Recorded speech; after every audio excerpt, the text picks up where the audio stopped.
Thank you ma'am. Ravi Kumar ji, आप राजस्थान से आते हैं जी मुझे बताइए, राजस्थान को रंगीला राजस्थान क्यों कहते हैं? मैडम, राजस्थान के बारे में कहा जाता है कि प्रकृति ने यहाँ पर भूरे रंग के अलावा कुछ भी नहीं दिया।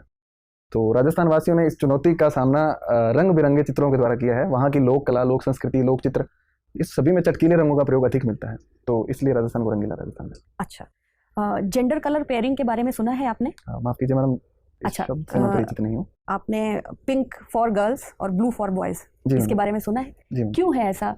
गुलाबी रंग महिलाओं के लिए और नीला रंग पुरुषों के लिए, क्या कारण हो सकता है इसके पीछे? मैम, एक कारण मैं ये सोच पा रहा हूँ कि गुलाबी रंग है वो हल्का रंग है, लाइट रंग है और शांति का प्रतीक इसको माना जाता है, और नीला रंग है वो चटकीला रंग है, थोड़ा भड़काऊ रंग है, और पुरुषों को जनरली थोड़ा अधिक साहसी, क्रोधी आदि उपाधियों से सुसज्जित किया जाता है। तो एक ये कारण मैडम मैं सोच पा रहा हूँ। अच्छा, तो अगर आपको एक कलर चुनने को कहा जाए जिसमें दोनों के गुण आ जाएं, तो आप कौन से रंग को चुनेंगे जो महिलाओं और पुरुषों दोनों के गुणों को समाहित करे अपने अंदर? कोई एक कलर? सफेद रंग मैं चुनूंगा, मेरा पसंदीदा रंग भी है। अच्छा, ठीक है। आपने अपने शौक में लिखा है HIIT, high intensity interval training, आप करते हैं? जी मैडम। नियमित रूप से करते हैं? मैडम, वीक में 4 या 5 दिन में करता हूँ। क्या क्या करते हैं उसमें आप? मैं बर्पीज करता हूँ, कमांडो ट्रेनिंग करता हूँ, उसके अलावा lunges, squats, jumping squats, running में मैं जनरली स्प्रिंट्स करता हूँ, उसमें 20 सेकंड स्प्रिंट, 20 सेकंड ब्रेक, उसको गिबाला टेक्निक बोलते हैं, वो जनरली में। तो रनिंग ये तो आप ट्रेडमिल पे करते होंगे?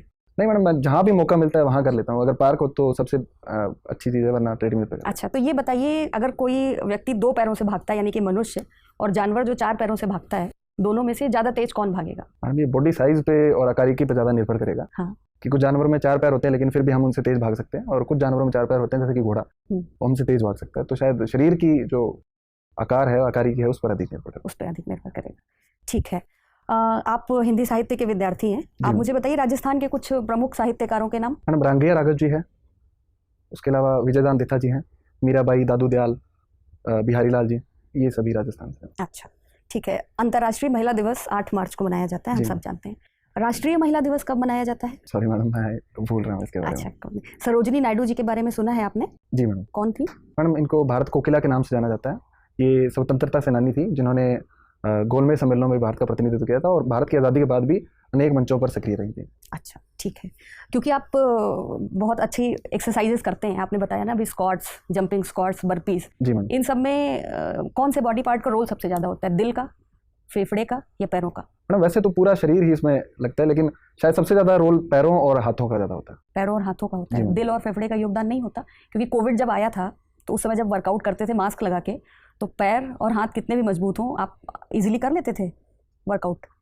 मैडम, शायद ये दोनों बाहर रूप से दिखाई देते हैं, तो शायद मैंने सोचा होगा, लेकिन हृदय के योगदान को भी नकार नहीं सकते। शायद सबसे इंपॉर्टेंट योगदान मैं मान सकता हूँ कि उसका होगा। अच्छा, एक घटना हुई राजस्थान में अभी, दौसा के लालसोट में, जहाँ पे किसी प्रसूता स्त्री की मृत्यु हो गई थी और डॉक्टर के अगेंस्ट में केस हो गया था हत्या के अपराध का, और उन्होंने आत्महत्या कर ली थी उन डॉक्टर ने। आपको क्या लगता है, जो ये इस तरीके की घटनाएं होती हैं और कई बार समाज में हमारे सामने आती हैं, इनको रोकने में प्रशासन क्या भूमिका निभा सकता है? मैडम, इस प्रकार की घटनाओं को 2 तरीकों से डील किया जा सकता है। एक तो निवारक, और दूसरी जागरूकता के स्तर पर। निवारक के स्तर पर ये होना चाहिए कि जो डॉक्टर्स हैं, किसी भी डॉक्टर का ये मानना नहीं होता कि वे किसी भी पेशेंट को हानि पहुंचाए, वो अपना काम पूरी ईमानदारी से करता है।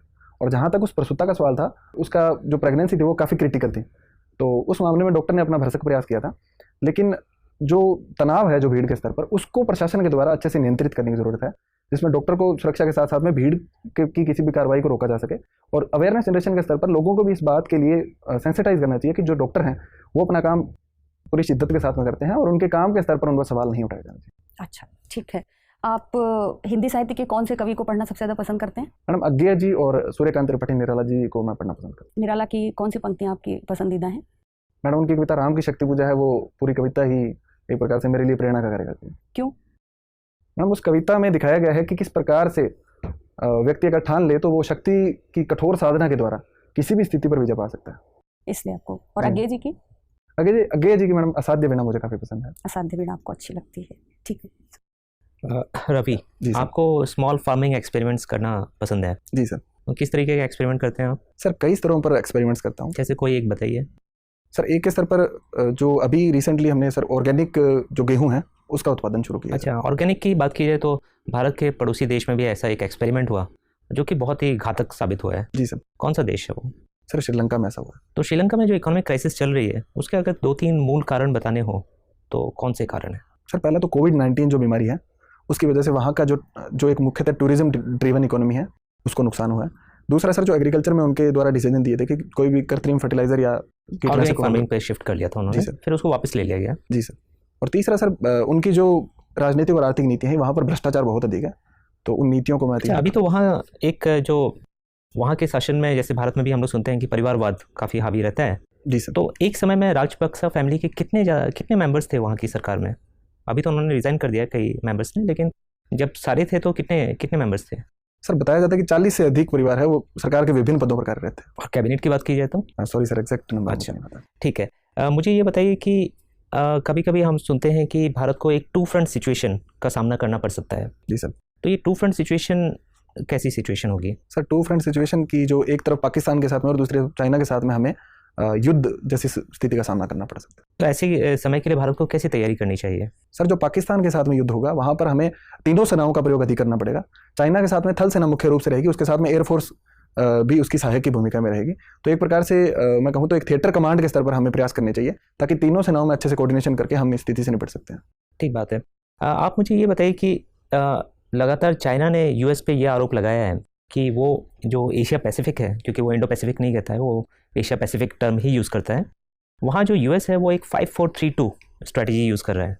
तो क्या ये 5432? 2 यहाँ बायलेटरल रिलेशंस हैं और ये अलग अलग ग्रुपिंग्स के नाम हैं। सॉरी सर, इसके बारे में मैं अवेयर नहीं हूँ। तो कुछ अंदाज़ा लगा पाएंगे? 5 अगर 4 जैसे क्वाड है तो 5 क्या है, 3 क्या है? सर 3 से मतलब ऑक्कस से होना चाहिए। बिल्कुल। 2 से मतलब अमेरिका का कोई बायलेटरल रिलेशंस हैं। 2 सर इंडिया हो सकता है। 5 में सर P5 या फिर सॉरी सर मुझे आप देख लीजिएगा। मुझे ये बताइए कि वेब 3.0 काफ़ी चर्चा में है कि अभी हम लोग वेब 2.0 यूज़ कर रहे हैं, तो वेब 3.0 और 2.0 में क्या फ़र्क आएगा?